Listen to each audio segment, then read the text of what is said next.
Hello ನಮಸ್ತೆ, ನಾನು ರಾಜು. ಅಷ್ಟೇ ನೀವು ನೋಡ್ತಿದ್ದೀರಾ centre point Kannada YouTube channel. ಈಗ ಆಗ್ತಿರುವಂಥ ಅತ್ಯಂತ ದೊಡ್ಡ ಎರಡು ಸುದ್ದಿ ಅದ್ಯಾವುದಂದ್ರೆ, ಒಂದನೇದಾಗಿ ಧರ್ಮಸ್ಥಳ ಕೇಸ್, ಅಂದರೆ ಭೀಮನ ಸುತ್ತ ಹೆಣೆದಿರುವಂಥ ಒಂದು ಕೇಸ್, ಜೊತೆಗೆ ಎರಡನೇದಾಗಿ ಕುಮಾರಸ್ವಾಮಿಯವರ ಆರೋಗ್ಯದ ಬಗ್ಗೆ ಆಗ್ತಿರುವಂಥ ಅತ್ಯಂತ ದೊಡ್ಡ ಚರ್ಚೆ. ಹಾಗಾದರೆ ಕುಮಾರಸ್ವಾಮಿಯವರಿಗೆ ಅಂಥದ್ದು ಹೆಲ್ತ್ ಇಶ್ಯೂ ಏನಾಗಿದೆ, ಅವರ ಮಗನಾದಂಥ ನಿಖಿಲ್ ಕುಮಾರಸ್ವಾಮಿಯವರು ಅಪ್ಪನ ಬಗ್ಗೆ ಏನು ಹೇಳ್ತಾರೆ, ಜೊತೆಗೆ ಅಭಿಮಾನಿಗಳು ಕೂಗ್ತಾ ಇರುವಂಥ, ಅಭಿಮಾನಿಗಳು ಎಬ್ಸಿರುವಂಥ, ಜೊತೆಗೆ ವಿರೋಧ ಪಕ್ಷದವರು, ಆಡಳಿತ ಪಕ್ಷದವರು ಎಲ್ಲರೂ ಕೂಡ ಕುಮಾರಸ್ವಾಮಿಯವರ ಆರೋಗ್ಯದ ಬಗ್ಗೆ ಯಾಕೆ ಅಷ್ಟು ಚಿಂತೆ ಮಾಡ್ತಾ ಇದ್ದಾರೆ. ಇವೆಲ್ಲದರ ನಡುವೆ ತಮಗೆ ಕೊಟ್ಟಂಥ ಸಚಿವ ಸಂಪುಟದ ಕೆಲಸವನ್ನು ಅಚ್ಚುಕಟ್ಟಾಗಿ ದಿನಂಪ್ರತಿ ತಮ್ಮ ಆಫೀಸ್ನಲ್ಲಿ ಯಾವ ಕಾರಣಕ್ಕಾಗಿ ಜನಸೇವೆಯನ್ನು ಮಾಡ್ತಾ ಇದ್ದಾರೆ, ಜೊತೆಗೆ ಮುಂದಿನ ದಿನಗಳಲ್ಲಿ ಕುಮಾರಸ್ವಾಮಿಯವರು ಯಾವೆಲ್ಲ ರಾಜಕೀಯ ನಡೆಯನ್ನು ಅನುಸರಿಸ್ತಾರೆ, ಇವೆಲ್ಲವನ್ನು ನೋಡೋಣ. ಅದಕ್ಕಿಂತ ಮೊದಲು ಇಲ್ಲಿ ತನಕ ನಮ್ಮ ಚಾನಲ್ನ ಸಬ್ಸ್ಕ್ರೈಬ್ ಮಾಡಿಲ್ಲ ಅಂದರೆ ಸಬ್ಸ್ಕ್ರೈಬ್ ಮಾಡಿ, ಜೊತೆಗೆ ಕಾಮೆಂಟ್ಗಳ ಮುಖಾಂತರ ತಮ್ಮ ಅಭಿಪ್ರಾಯವನ್ನು ತಿಳಿಸ್ಬೋದು. ಎಸ್ ವೀಕ್ಷಕರೇ, ರಾಜಕಾರಣ ಅಂದ ಕೂಡಲೇ ನಮಗೆ 4 ಪ್ರಮುಖ ಹೆಸರು ಬರುತ್ತೆ. ಒಂದು ದೇವೇಗೌಡರು, ಅವರು ಮಾಜಿ ಪ್ರಧಾನಿಗಳು. ಅದಾದ ನಂತರ ಯಡಿಯೂರಪ್ಪನವರು, ಅವರು ಕರ್ನಾಟಕದ 4 ಬಾರಿ CM ಆದಂಥವರು. ಜೊತೆಗೆ ಸಿದ್ದರಾಮಯ್ಯನವರು, ಬುದ್ಧಿವಂತ ಆರ್ಥಿಕ ತಜ್ಞ, ಅವರು ಸರಿಸುಮಾರು 7.5 ವರ್ಷಗಳ ಕಾಲ CM ಆದಂಥವರು ಮತ್ತು ಈಗ ಪ್ರೆಸೆಂಟ್ ಮುಖ್ಯಮಂತ್ರಿ ಆಗಿದ್ದಾರೆ. 16 ಸಲ ಬಜೆಟನ್ನು ಮಂಡನೆ ಮಾಡಿದಂಥವರು. ಅದಾದ ನಂತರ HD ಕುಮಾರಸ್ವಾಮಿಯವರು, ಅಂದರೆ ದೇವೇಗೌಡರ ಗರಡಿಯಲ್ಲಿ ಪಳಗಿದಂಥ ಒಂದು ಕುಟುಂಬದಲ್ಲಿ ಹುಟ್ಟಿ ಬಂದಂಥ ಒಬ್ಬ ರಾಜಕಾರಣಿ, ಒಬ್ಬ ಜನಸ್ನೇಹಿ ಕುಮಾರಸ್ವಾಮಿಯವರು, ಅಂದರೆ HD ಕುಮಾರಸ್ವಾಮಿಯವರು. HD ಕುಮಾರಸ್ವಾಮಿಯವರು 1959 ಡಿಸೆಂಬರ್ 16ರಲ್ಲಿ ಹುಟ್ಟುತ್ತಾರೆ. ಅವರು ಹುಟ್ಟಿದ ನಂತರ ಅವರು ತಮ್ಮ ಕೆಲಸದಲ್ಲಿ ತೊಡಗಿಕೊಂಡಿರ್ತಾರೆ. ಅಪ್ಪ ರಾಜಕಾರಣಿಯಾಗಿ, ಮುಖ್ಯಮಂತ್ರಿಯಾಗಿ, ಉಪಮುಖ್ಯಮಂತ್ರಿಯಾಗಿ, ಪ್ರಧಾನಮಂತ್ರಿ ಆದರೂ ಕೂಡ ಅವರಿಗೆ ರಾಜಕಾರಣದ ಬಗ್ಗೆ ಅತ್ಯಂತ ದೊಡ್ಡ ಒಲವಿರಲಿಲ್ಲ. ಆದರೆ ಒಂದು ಸಡನ್ ಆದಂಥ ಒಂದು ಬೆಳವಣಿಗೆಯೊಂದರಲ್ಲಿ 1996ರಲ್ಲಿ ಕನಕಪುರ ಲೋಕಸಭಾ ಕ್ಷೇತ್ರದಿಂದ ಗೆಲ್ತಾರೆ. ನೋಡಿ, 1996ರಲ್ಲಿ ಗೆಲ್ತಾರೆ. ಅದಾದ ನಂತರ ರಾಜಕೀಯದಲ್ಲಿ ಯಾವೆಲ್ಲ ಬೆಳವಣಿಗೆ ಆಗುತ್ತೆ ಎಲ್ಲರಿಗೂ ಗೊತ್ತಿದೆ. 1996ರಲ್ಲಿ ಮೊದಲ ಟೈಮ್ ಅವರು ಕನಕಪುರ ಲೋಕಸಭಾ ಕ್ಷೇತ್ರದಿಂದ ಗೆದ್ದು ಪಾರ್ಲಿಮೆಂಟ್ಗೆ ಹೋಗ್ತಾರೆ. ಅಲ್ಲಿಯ ತನಕ ಅವರು ಸಿನಿಮಾ ನಿರ್ಮಾಪಕರಾಗಿ, ಡಿಸ್ಟ್ರಿಬ್ಯೂಟರ್ ಆಗಿ ಕೆಲಸ ಮಾಡ್ತಿದ್ರು ಮತ್ತು ಅದರಿಂದ ಕೆಲವೊಂದಿಷ್ಟು ಜಮೀನನ್ನು ತೆಗೆದುಕೊಂಡಿದ್ರು. ಅದಾದ ನಂತರ 1996ರಲ್ಲಿ ಅವರು ಕನಕಪುರ ಲೋಕಸಭಾ ಕ್ಷೇತ್ರದಿಂದ ಸ್ಪರ್ಧೆ ಮಾಡ್ತಾರೆ ಮತ್ತು ಪಾರ್ಲಿಮೆಂಟ್ಗೆ ಹೋಗ್ತಾರೆ. ಅದಾದ ನಂತರ ಅವರ ರಾಜಕೀಯ ಏಳು ಬೀಳು ಆಗ್ತಾನೆ ಇರುತ್ತೆ. ನೋಡಿ, 1996ರಲ್ಲಿ ಅವರು ಚುನಾವಣೆ ಕಣಕ್ಕಿಳಿತಾರೆ. 2006ರಲ್ಲಿ ಅವರು ಮುಖ್ಯಮಂತ್ರಿಯಾಗಿ ಪದಗ್ರಹಣ ಹೊಂದ್ತಾರೆ. ಕೇವಲ 10 ವರ್ಷದಲ್ಲಿ ರಾಜಕಾರಣಿಯಾಗಿ ಧುಮುಕಿದಂಥ ಕೇವಲ 10 ವರ್ಷದಲ್ಲಿ ಅವರು ಮುಖ್ಯಮಂತ್ರಿ ಆಗ್ತಾರೆ. ಅಂದರೆ 2004ರಲ್ಲಿ ಚುನಾವಣೆಯಾದಾಗ, ವಿಧಾನಸಭಾ ಚುನಾವಣೆಯಾದಾಗ ಕಾಂಗ್ರೆಸ್ ಮತ್ತು JDSನ ಮೈತ್ರಿಕೂಟ ರಾಜ್ಯ ಸರ್ಕಾರವನ್ನು ನಿಭಾಯಿಸುತ್ತೆ ಮತ್ತು ಮೈತ್ರಿಕೂಟ ಆಗುತ್ತೆ. ಆಗ ಧರ್ಮಸಿಂಗ್ ಅವರು ಮುಖ್ಯಮಂತ್ರಿ ಆಗ್ತಾರೆ. ಆದರೆ ಕೇವಲ 2 ವರ್ಷದಲ್ಲಿ ಅಲ್ಲಿ ಸ್ವಲ್ಪ ಸ್ಥಿತ್ಯಂತರವಾಗುತ್ತೆ ಮತ್ತು ಸರ್ಕಾರದಿಂದ ಧರ್ಮಸಿಂಗ್ ಅವರು ರಿಸೈನ್ ಮಾಡುವಂಥ ಹಂತಕ್ಕೆ ಹೋಗುತ್ತೆ. ಅದಾದ ನಂತರ ಆದಂಥ ಒಂದು ರಾಜಕೀಯ ಬೆಳವಣಿಗೆಯೊಂದರಲ್ಲಿ ಕುಮಾರಸ್ವಾಮಿಯವರ ಒಂದು ಸ್ವಲ್ಪ ತಂಡ, ಒಂದು 30-40 ಸದಸ್ಯರ ತಂಡ BJP ಜೊತೆ ಮೈತ್ರಿಕೂಟ ಆಗಿ ಅಲ್ಲಿ ಮೊದಲು 20 ತಿಂಗಳ ಕಾಲ ಕುಮಾರಸ್ವಾಮಿಯವರು ಅಧಿಕಾರವನ್ನು ಅನುಭವಿಸ್ತಾರೆ ಮತ್ತು ಅಧಿಕಾರವನ್ನು ವಹಿಸ್ಕೋತಾರೆ. ಆ 2006ರಿಂದ 7 ಕೇವಲ 1.5 ವರ್ಷ, 1.25 ವರ್ಷ ಅಷ್ಟೇ. ಅಂದರೆ 2 ವರ್ಷಕ್ಕೆ ಹತ್ತಿರ ಇರುವಾಗ ಅಥವಾ 20 ತಿಂಗಳಿಗೆ ಹತ್ತಿರ ಇರುವಾಗ, ಅಂದರೆ 2020 ಸರ್ಕಾರ ಎನ್ನುವಂಥ ಒಂದು ಒಪ್ಪಂದದಲ್ಲಿ ಸರ್ಕಾರ ಮಾಡುತ್ತೆ. ಅದಾದ ನಂತರ ದೊಡ್ಡ ಕೋಲಾಹಲ ಮತ್ತು ವಚನಭ್ರಷ್ಟತೆಯನ್ನು ಕೂಡ ಅವರ ಮೈ ಮೇಲೆ ಹೇಳ್ಕೊಳ್ಬೇಕಾಗತ್ತೆ.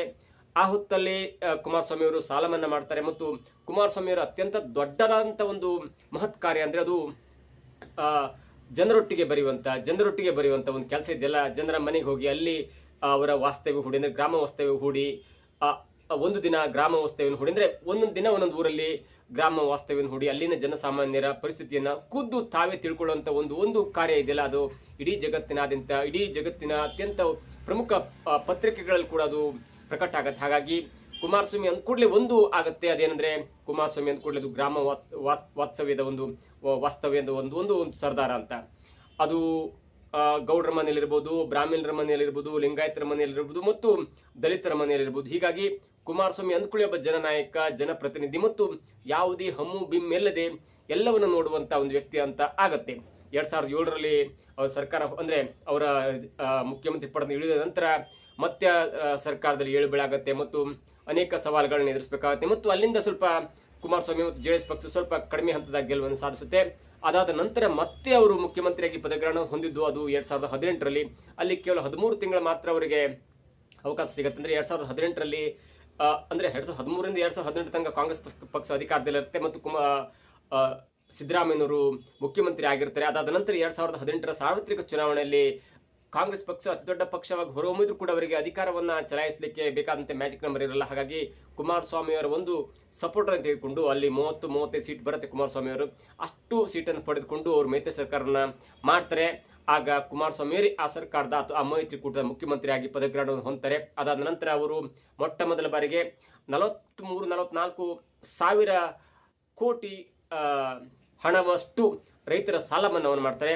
ಅದರಲ್ಲಿ 25,000-26,000 ಕೋಟಿ ಸಾಲ ಮನ್ನಾದ ಬಾಕಿ ಅಂದ್ರೆ ಚುಕ್ತ ಆಗಿರುತ್ತೆ, ಅದು ಅಕೌಂಟಿಗೆ ಹೋಗಿರುತ್ತೆ. ಅಷ್ಟು ಹೊತ್ತಿಗೆ ಅವರು ಕೆಲವೊಂದು ಆಪರೇಷನ್ ಕಮಲ, ಕೆಲವೊಂದು ಜಂಪಿಂಗ್ ಪಾಲಿಟಿಕ್ಸ್ನಿಂದ ಅವರು ರಾಜೀನಾಮೆಯನ್ನು ಕೊಡಬೇಕಾದಂಥ ಅಥವಾ ಬಹುಮತವನ್ನು ಕಳ್ಕೊಳ್ಬೇಕಂತ ಪರಿಸ್ಥಿತಿ ಬರುತ್ತೆ. ಹಾಗಾಗಿ ಕುಮಾರಸ್ವಾಮಿ ಅಂದ ಕೂಡಲೇ ಒಬ್ಬ ಸಾಮಾನ್ಯ ವ್ಯಕ್ತಿ, ಒಬ್ಬ ಜನನಾಯಕ, ದೇವೇಗೌಡರಂತ ಒಬ್ಬ ರಾಜಕೀಯ ಒಂದು ತಂತ್ರಜ್ಞಾನದ ಮನೆಯಲ್ಲಿ ಹುಟ್ಟಿದ್ರು ಕೂಡ ಅವರು ಜನಸಾಮಾನ್ಯವಾಗಿ ಬೆಳೀತಾರೆ. 1996ರಲ್ಲಿ ಅವರು ಪಾರ್ಲಿಮೆಂಟ್ ಚುನಾವಣೆಗೆ ಕಂಟೆಸ್ಟ್ ಮಾಡಿದ ನಂತರ ಕೇವಲ 10 ವರ್ಷದಲ್ಲಿ ಮುಖ್ಯಮಂತ್ರಿಯಾಗಿ ಅವರು ಪದಗ್ರಹಣವನ್ನು ಹೊಂದ್ತಾರೆ. ಹಾಗಾಗಿ ಅವರಿಗೆ ಅವರದೇ ಆದಂಥ ಒಂದು ಅಂದ್ರೆ ದೇವೇಗೌಡರ ಕುಟುಂಬದಲ್ಲಿ ಬೆಳೆದ್ರು ಕೂಡ, ದೇವೇಗೌಡ ಹೆಸರಿದ್ರು ಕೂಡ ಕುಮಾರಸ್ವಾಮಿ ಅವರಿಗೆ ತನ್ನದೇ ಆದಂಥ ಒಂದು ವ್ಯಕ್ತಿತ್ವ ಇದೆ. ಹೀಗಾಗಿ ಅವರು ಅತ್ಯಂತ ಜನಪ್ರಿಯರಾಗ್ತಾರೆ. ಒಂದು ಸಾಲ ಮನ್ನಾ ಮಾಡ್ತಾರೆ ಮತ್ತು ಮಹಿಳಾ ಸಬಲೀಕರಣಕ್ಕೆ ಕೆಲವೊಂದು ಒತ್ತನ್ನು ಕೊಡ್ತಾರೆ. ಜೊತೆಗೆ ಗ್ರಾಮ ವಾಸ್ತವ್ಯದ ಮೂಲಕ ಇಡೀ ಜಗತ್ತಿನನ್ನ ಕರ್ನಾಟಕದ ಕಡೆಗೆ ತಿರುಗಿ, ಕರ್ನಾಟಕದ ಒಬ್ಬ ಮುಖ್ಯಮಂತ್ರಿ ಕಡೆ ತಿರುಗಿ ನೋಡುವಂತೆ ಮಾಡಿದ್ದು ಕುಮಾರಸ್ವಾಮಿ ಅವರ ಒಂದು ದೊಡ್ಡತನ ಅಂತ ಹೇಳ್ಬೋದು. ಇವೆಲ್ಲದರ ಮಧ್ಯೆ ಇದೀಗ 2024ರ ಚುನಾವಣೆಯಲ್ಲಿ ಕೂಡ ಅವರು ಮಂಡ್ಯ ಲೋಕಸಭಾ ಕ್ಷೇತ್ರದಿಂದ ಗೆದ್ದು ಅವರು ಕೇಂದ್ರ ಸರ್ಕಾರದ ಅಂದ್ರೆ ಮೋದಿಯವರ ಜೊತೆ ಮೈತ್ರಿಕೂಟದಲ್ಲೂ ಇದ್ದಾರೆ. ಅವರಿಗೆ ಬೃಹತ್ ಕೈಗಾರಿಕೆ ಮತ್ತು ಉಕ್ಕು ಖಾತೆ ಅನ್ನುವಂಥ ದೊಡ್ಡದಾದಂಥ ಖಾತೆ ಸಿಕ್ಕಿದೆ. ಹಾಗಾಗಿ ಅವರು ಇದೀಗ ಕೇಂದ್ರ ರಾಜಕಾರಣದಲ್ಲಿದ್ದಾರೆ. ಈ ಮಧ್ಯೆ ಅವರ ಆರೋಗ್ಯ ಕೂಡ ಕೆಟ್ಟಿತ್ತು. ಯಾಕಂದ್ರೆ ಅವರು ದೊಡ್ಡದಲ್ಲಿ ಮಾತಾಡ್ತಿರಲ್ಲ. ಮೊದಲಾದ್ರೆ ಗಂಟೆಗಟ್ಟಲೆ ಭಾಷಣ ಮಾಡೋರು. ಈಗ ಯಾವುದೇ ಒಂದು ಸಾರ್ವಜನಿಕ ಸಭೆಯಲ್ಲಿ ಕಾಣಿಸ್ಕೊಳ್ತಿರಲ್ಲ. ಸಣ್ಣ ಸಣ್ಣ ಪುಟ್ಟ ಒಂದು ಪ್ರೆಸ್ ಮೀಟ್ ಆಗಿರ್ಬೋದು, ಅದರಲ್ಲೂ ಕೂಡ ಚಿಕ್ಕ ಧ್ವನಿಯಲ್ಲಿ. ಅಂದ್ರೆ ನಮಗೆ ಮೇಲ್ನೋಟಕ್ಕೆ ಅರ್ಥ ಆಗುತ್ತೆ ಅವ್ರಿಗೆ ಏನೋ ಸ್ವಲ್ಪ ಸಮಸ್ಯೆ ಇದೆ. ಯಾಕಂದ್ರೆ ಈಗಾಗಲೇ ಒಂದು 2 ಸಲ ಅವರು ಹಾರ್ಟ್ ಆಪರೇಷನ್ ಕೂಡ ಮಾಡಿಸ್ಕೊಂಡಿದ್ದಾರೆ. ಅವರು ನಾನ್ ವೆಜ್ ತಿನ್ನೋದನ್ನು ಬಿಟ್ಟು 16 ವರ್ಷ ಆಯಿತು. ಹಾಗಾಗಿ ದೇಹಕ್ಕೆ ಸಂಬಂಧಪಟ್ಟಂತೆ, ಆರೋಗ್ಯಕ್ಕೆ ಸಂಬಂಧಪಟ್ಟಂತೆ ತುಂಬಾ ಕೇರ್ ಮಾಡ್ತಾ ಇದ್ದಾರೆ. ಈ ಮಧ್ಯೆ ಜನರು ಅವರು ಕೆಲವೊಂದಿಷ್ಟು ಫೋಟೋ ನೋಡಿಕೊಂಡು ಕುಮಾರಸ್ವಾಮಿ ಅವರಿಗೇನೋ ಸ್ವಲ್ಪ ದೊಡ್ಡ ಸಮಸ್ಯೆ ಆಗಿದೆ, ಕುಮಾರಸ್ವಾಮಿ ಅವರ ಆರೋಗ್ಯದ ಬಗ್ಗೆ ಚಿಂತೆ ಆಗಿದೆ. ಯಾಕಂದ್ರೆ ನೀವು ದೇವೇಗೌಡರ ಅಂದ್ಕೊಳ್ಳಿ, ಅವರೊಬ್ಬರ ಪ್ರಬುದ್ಧ ರಾಜಕಾರಣಿ ಆಗ್ತಾರೆ ಮತ್ತು ಅವರು ವೆಲ್ ನೌನ್ ಪೊಲಿಟಿಷಿಯನ್ ಅಂತ ಹೇಳ್ಬೋದು. ಅವರಿಗೆ ಆರ್ಥಿಕತೆ ಗೊತ್ತುಂಟು, ಆಮೇಲೆ ಇಡೀ ದೇಶದ ಒಂದು ಬೆಳವಣಿಗೆ ಗೊತ್ತಿದೆ. ಆದ್ರೆ ಕುಮಾರಸ್ವಾಮಿ ಅವರಿಗೆ ನೇರವಾಗಿ ಅವರು ಹೃದಯದಿಂದ ಮಾತಾಡ್ತಾರೆ. ಯಾವುದನ್ನು ಮುಲಾಜಿಟ್ಕೊಳ್ಳಲ್ಲ, ಯಾವುದನ್ನು ಆಮೇಲೆ ಹೇಳಬೇಕು ಈಮೇಲೆ ಹೇಳಬೇಕು ಅನ್ನುವಂಥ ಒಂದು ರಾಜಕಾರಣ ಗೊತ್ತಿಲ್ಲ ಅವರಿಗೆ. ಹಾಗಾಗಿ ನೇರ ವ್ಯಕ್ತಿತ್ವದ ಒಬ್ಬ ಮಾತುಗಾರ, ಒಬ್ಬ ರಾಜಕಾರಣಿ ಅಂತ ಹೇಳ್ಬೋದು. ಜೊತೆಗೆ ಅವರ ಒಂದು ವ್ಯಕ್ತಿತ್ವ ಇದೆಯಲ್ಲ, ಅದು ಎಲ್ರಿಗೂ ಕೂಡ ಮಾದರಿ ಆಗುತ್ತೆ. ನೀವು ಯಾರನ್ನಾದ್ರೂ ಕೂಡ ಮೀಟ್ ಮಾಡ್ಬೇಕಂದ್ರೆ ಕುಮಾರಸ್ವಾಮಿ ಅವರನ್ನ ನೇರವಾಗಿ ಮೀಟ್ ಮಾಡ್ಬೋದು. ಅಲ್ಲಿ ಒಂದಿಬ್ಬರು ಅಷ್ಟೇ ಇರ್ತಾರೆ ಬಿಟ್ಟು ನಿಮಗೊಂದು ದೊಡ್ಡ ಕೋಟೆ ಇರಲ್ಲ. ಹಾಗಾಗಿ ಕುಮಾರಸ್ವಾಮಿ ಅಂದ ಕೂಡಲೇ ಒಬ್ಬ ನೇರವಾದ ರಾಜಕಾರಣಿ, ಒಬ್ಬ ಸಾಧಾರಣ ರಾಜಕಾರಣಿ ಅಂತ ಹೇಳ್ಬೋದು. ಹಾಗಾಗಿ ಇಂಥ ಸಮಯದಲ್ಲೂ ಕೂಡ ಅವರು ರಜೆ ಹಾಕದೆ, ಮನೆಯಲ್ಲಿ ಕೂತ್ಕೊಳ್ಳದೆ, ಪ್ರತಿದಿನ ಕೂಡ ಅವರು ಪಾರ್ಲಿಮೆಂಟ್ ಆಫೀಸಲ್ಲಿ ಅವರ ಒಂದು ಸಚಿವ ಡಿಪಾರ್ಟ್ಮೆಂಟ್ ಅಲ್ಲಿ ಪ್ರತಿದಿನ ಅವರ ಡಿಪಾರ್ಟ್ಮೆಂಟ್ ಜೊತೆ ಮೀಟಿಂಗ್ ಮಾಡ್ತಾರೆ, ಅವರ ಅಧಿಕಾರಿ ಜೊತೆ ಮೀಟಿಂಗ್ ಮಾಡ್ತಾರೆ. ಯಾಕಂದ್ರೆ ಬೃಹತ್ ಕೈಗಾರಿಕೆ ಮತ್ತು ಉಕ್ಕು ಅಂದ್ಕೊಳ್ಳಿ, ಯಾವುದೇ ಒಂದು ಕೆಲಸಕ್ಕೂ ಬೃಹತ್ ಕೈಗಾರಿಕೆದ ಉಕ್ಕು, ಅವರ ಸ್ಟೀಲ್ ಪ್ರಾಡಕ್ಟ್ಸ್ಗಳು ಬೇಕೇ ಆಗುತ್ತೆ. ಹಾಗಾಗಿ ಅದರಿಂದ ಯಾವುದಕ್ಕೆ ಹಾನಿ ಆಗ್ಬೋದು, ಅದರಿಂದ ಯಾವುದಕ್ಕೆ ತೊಂದರೆ ಆಗ್ಬೋದು ಅನ್ನೋ ಕಾರಣಕ್ಕಾಗಿ ದಿನಂಪ್ರತಿ ಅವರು ತಮ್ಮ ಅಧಿಕಾರಿಗಳ ಜೊತೆ, ಬೇರೆ ಬೇರೆ ಕಂಪನಿಗಳ ಜೊತೆ ಮತ್ತು ದೊಡ್ಡ ದೊಡ್ಡ ಕಾರ್ಖಾನೆಗಳ ಜೊತೆ ಮಾತುಕತೆ ನಡೆಸ್ತಾ ಇದ್ದಾರೆ. ಇವೆಲ್ಲವನ್ನು ನೋಡ್ತಿದ್ರೆ ಕುಮಾರಸ್ವಾಮಿ ಅವರು ಸದೃಢವಾಗಿದ್ದಾರೆ. ಆದ್ರೆ ಏನೋ ಒಂದು ಸ್ವಲ್ಪ ಆರೋಗ್ಯದ ಹೆಚ್ಚು ಕಡಿಮೆ ಆಗಿದೆ ಅನ್ನುವಂತ ಸ್ಪಷ್ಟನೆ ಕುಮಾರಸ್ವಾಮಿ ಅವರ ಮಗ ನಿಖಿಲ್ ಕುಮಾರಸ್ವಾಮಿ ಕೊಟ್ಟರು ಕೂಡ ಅವರ ಲಕ್ಷಾಂತರ ಅಭಿಮಾನಿಗಳು ಹೇಳ್ತಾ ಇದ್ದಾರೆ, ಕುಮಾರಸ್ವಾಮಿ ಅವರೇ ನಿಮಗೆ ಸಾಕು, ನಿಮ್ಗೆ 60ರಿಂದ 65 ವಯಸ್ಸಾಗ್ತಾ ಬಂದಿದೆ, ನಿಮ್ಮನ್ನು ನೋಡಿದ್ರೆ ಆರೋಗ್ಯದಲ್ಲಿ ಹೆಚ್ಚು ಕಡಿಮೆ ಆಗ್ತಿದೆ ಅನ್ನುವಂಥ ಒಂದು ಗೊಂದಲ ಕಾಣ್ತಿದೆ. ಹಾಗಾಗಿ ಕೇಂದ್ರ ಸರ್ಕಾರದ ಸಚಿವ ಸಂಪುಟಕ್ಕೆ ರಜೆಯನ್ನು ಮಾಡಿ ನೀವು ನಿವೃತ್ತಿ ಜೀವನವನ್ನು ನಡೆಸಿ. ಯಾಕಂದ್ರೆ ರಾಜಕೀಯದಲ್ಲಿ ಎಷ್ಟೇ ದೊಡ್ಡ ಅಧಿಕಾರ ಹೊಂದಿದ್ರು ಕೂಡ ವೈಯಕ್ತಿಕ ಜೀವನ ಕೂಡ ಮುಖ್ಯ ಆಗುತ್ತೆ. ನಿಖಿಲ್ ಕುಮಾರಸ್ವಾಮಿ ಮಗ ಇದ್ದಾನೆ, ಅವನು ಪಕ್ಷವನ್ನು ಮುನ್ನಡೆಸ್ಕೊ ಹೋಗ್ತಿದ್ದಾನೆ. ಯಾಕಂದ್ರೆ ನಿಮ್ಗೊಂದು ಸಿಗ್ನಲ್ ಸಿಕ್ಕಿರ್ಬೋದು ಈಗಾಗಲೇ, ಕುಮಾರಸ್ವಾಮಿ ಅವರು ಮುಂದಿನ ಚುನಾವಣೆಗಳಲ್ಲಿ ಸಕ್ರಿಯವಾಗಿ ಭಾಗವಹಿಸ್ತಾರೆ ಎನ್ನುವಂತ ಒಂದು ಕುತೂಹಲ ಅಥವಾ ಗೊಂದಲ ಕಾಡ್ತಿದೆ. ಯಾಕಂದ್ರೆ JDS ಮತ್ತು ಬಿಜೆಪಿ ಸ್ಟೇಟ್ ಅಲ್ಲಿ ಮೈತ್ರಿಕೂಟನ್ನು ಹೊಂದಿದೆ. ಅಧಿಕಾರದ ಇಲ್ಲ ಅಂದ್ರೂ ಕೂಡ ಕೆಲವೊಂದು ಚುನಾವಣೆಯಲ್ಲಿ, ಕೆಲವೊಂದು ವಿಧಾನ ಪರಿಷತ್ ಮತ್ತು ರಾಜ್ಯಸಭಾ ಚುನಾವಣೆಯಲ್ಲಿ ಮೈತ್ರಿಯಾಗಿ ಅವರು ಸ್ಪರ್ಧೆ ಮಾಡ್ತಿದ್ದಾರೆ. ಜೊತೆಗೆ ಮುಂದಿನ ಚುನಾವಣೆಯಲ್ಲೂ ಕೂಡ ಮೈತ್ರಿಯಾಗಿ ನಾವು ಸ್ಪರ್ಧೆ ಮಾಡ್ತೇವೆ ಅನ್ನುವಂತ ಒಂದು ಮಾತು ಕೂಡ ಕೇಳಿ ಬರ್ತಿತ್ತು. ಇದರ ಮಧ್ಯೆ ಕೂಡ JDSನ ಯುವ ಘಟಕದ ರಾಜ್ಯಾಧ್ಯಕ್ಷರಾದಂಥ ನಿಖಿಲ್ ಕುಮಾರಸ್ವಾಮಿ ಅವರು ಕಳೆದ 1 ತಿಂಗಳಿಂದ ದಿನಂಪ್ರತಿ ಒಂದೊಂದು ಕ್ಷೇತ್ರದಲ್ಲಿ ಅವರು ಚುನಾವಣಾ ಪ್ರಚಾರ ಅಂದ್ರೆ ಪಕ್ಷ ಸಂಘಟನೆಯ ಒಂದು ಪ್ರಚಾರ ಮಾಡ್ತಿದ್ದಾರೆ. ಇವೆಲ್ಲವನ್ನು ನೋಡ್ತಾ ಇದ್ರೆ ಕುಮಾರಸ್ವಾಮಿ ಅವರು ತನ್ನೆಲ್ಲ ಒಂದು ಭಾರವನ್ನ, ತನ್ನೆಲ್ಲ ಒಂದು ಟೆನ್ಷನ್ ಅನ್ನ ನಿಖಿಲ್ ಕುಮಾರಸ್ವಾಮಿ ಅವರಿಗೆ ಕೊಟ್ಟು ಮುಂದಿನ ದಿನಗಳಲ್ಲಿ ಅಂದ್ರೆ ಆರೋಗ್ಯ ಸದೃಢವಾಗಿದ್ರೆ ಅವರು ಮತ್ತೆ ಭಾಗವಹಿಸಬಾದ್ರೆ, ಆರೋಗ್ಯ ಹೀಗೆ ಇದ್ರೆ ಅಥವಾ ಮತ್ತೆ ಕಡಿಮೆ ಆಗದಿದ್ರೆ ಎನ್ನುವಂಥ ಒಂದು ಗೊಂದಲಕ್ಕಾಗಿ ಇಡೀ ತನ್ನ ಭಾರವನ್ನು, ರಾಜಕೀಯ ಭಾರವನ್ನು ಮತ್ತು JDSನ ಉಳಿವಿನ ಒಂದು ಭಾರವನ್ನು ನಿಖಿಲ್ ಕುಮಾರಸ್ವಾಮಿ ಅವರಿಗೆ ಕೊಟ್ಟಿದ್ದನ್ನು ನೋಡ್ತಾ ಇದ್ರೆ ಎಲ್ಲೋ ಒಂದು ಕಡೆ ಕುಮಾರಸ್ವಾಮಿ ಅವರಿಗೆ ಏನೋ ಸ್ವಲ್ಪ ಹೆಲ್ತ್ ಅಪ್ಸೆಟ್ ಆಗಿದೆ ಅನ್ನೋದು ಮೇಲ್ನೋಟಕ್ಕೆ ಕಂಡು ಬರುತ್ತೆ. ಆದರೆ ನಿಖಿಲ್ ಕುಮಾರಸ್ವಾಮಿ ಹೇಳ್ತಾರೆ, ಇಲ್ಲ ಯಾವುದೇ ಕಾರಣಕ್ಕೂ ಕೆಲವೊಂದು ಘಟನೆಗಳಾಗಿತ್ತು ಅಂದರೆ ಚೆನ್ನೈನ ಆಸ್ಪತ್ರೆಯಲ್ಲಿ ಅಡ್ಮಿಟ್ ಆಗಿದ್ರು ಎನ್ನುವಂಥ ಮಾತು ಕೂಡ ಕೇಳಿ ಬಂದಿತ್ತು. ಅದಕ್ಕೆ ಪೂರಕವಾಗಿ ಹೌದು, ಕೆಲವೊಂದು ದೇಹದಲ್ಲಿ ವ್ಯತಿರಿಕ್ತ ಗೊಂದಲ ಆಗಿತ್ತು ಅಥವಾ ದೇಹದಲ್ಲಿ ಏರುಪೇರಾಗಿತ್ತು. ಆದರೆ ಈಗ ಸದೃಢವಾಗಿದ್ದಾರೆ. ಮುಂದಿನ ದಿನಗಳಲ್ಲಿ ಅವರು ದೊಡ್ಡ ಮಟ್ಟದ ರಾಜಕೀಯ ಬೆಳವಣಿಗೆ ನಾಂದಿ ಆಗ್ತಾರೆ ಅನ್ನುವಂಥ ಮಾತು ಕೂಡ ಹೇಳ್ತಾ ಇದ್ದಾರೆ. ಈ ಎಲ್ಲ ಮಧ್ಯೆ ಕುಮಾರಸ್ವಾಮಿ ಅವರ ಕೆಲವೊಂದು ಫೋಟೋ ನೋಡಿದ್ರೆ, ಅವರ ಧ್ವನಿ ನೋಡಿದ್ರೆ ಎಲ್ಲೋ ಒಂದು ಕಡೆ ಕುಮಾರಸ್ವಾಮಿ ಅವರಿಗೆ ಸ್ವಲ್ಪ ಆರೋಗ್ಯದಲ್ಲಿ ಏರುಪೇರಾಗಿದೆ ಅನ್ನೋದು ಕೂಡ ಕಂಡು ಬರುತ್ತೆ.